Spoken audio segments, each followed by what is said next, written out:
ბევრი კითხვა შემოვიდა და ბევრჯერ შემოვიდა, რომ როგორ მოვხდი ამერიკაში. და ამის შესახებ ვიდეო მიდევს, მაგრამ ადრე დავდე სანამ საერთოდ წამოვიდოდი ამერიკაში და ცოტა ქვემოთ არის მოკლედ ჩემს TikTok-ში. ამიტომ თავიდან ჩავწერ და თავიდან მოვყვები ამერიკაში წამოსვლის ამბავს. პირველ რიგში გეტყვით, რომ ამერიკაში სწავლობ Arizona State University-ში, რომელიც არის Phoenix-ში, Arizona-ში.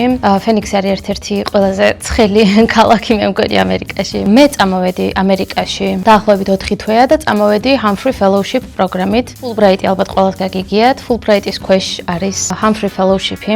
Humphrey Fellowship-ი არ არის ის პროგრამა, რომელიც უბრალოდ მაგის შესაძლებლობას გაძლევს, რომ ამერიკაში უნივერსიტეტში ისწავლო. Humphrey Fellowship-ით რო წამოხვიდე, რამდენიმე მოთხოვნას უნდა აკმაყოფილებდე. Humphrey Fellowship-ი არის იმ ადამიანებისთვის, რომლებიც საკუთარი კარიერის სადღაც შუაგზაზე არიან. ცოტაზე მეტი გამოცდილება აქვთ უკვე, გამოცდილება აქვთ საკუთარ პროფესიაში, მუშაობის მინიმუმ 5 წლიანი. რომლებსაც უბრალოდ ამერიკაში წამოსვლა და სწავლა კი არ უნდათ. სჭირდებათ, რომ პროფესიულადაც განვითარდნენ. ამერიკული სტუდენტური ცხოვრებაც ნახონ, სწავლის ნაწილიც დაფარონ შესაბამისად და პლუს ამას პროფესიულად ნახონ ამერიკაში რა როგორ ხდება, სად მუშაობს ხალხი, როგორ მუშაობს, რა ნორმები და წესები აქვთ, როგორია ამერიკული სტუდენტური ცხოვრება და როგორია ამერიკული პროფესიული ცხოვრება. რომლებსაც უნდათ რომ შეიძინონ რაც შეიძლება მეტი კონტაქტი ამერიკაში, შეიძინონ და გაიცნონ რაც შეიძლება მეტი ადამიანი აქ საკუთარ სფეროში, იმის გამო რომ საქართველოში და საკუთარ ქვეყნებში როდესაც დაბრუნდებიან ამ კონტაქტებს წაიღებენ, ამ ცოდნას წაიღებენ და საკუთარი ქვეყნის განვითარებას შემდეგ მოახმარენ. ანუ შესაბამისად მე რო აქ ჩამოვედი, მხოლოდ უნივერსიტეტში არ ვსწავლობ. პირიქით, ანუ უნივერსიტეტში მხოლოდ რამდენიმე საგნის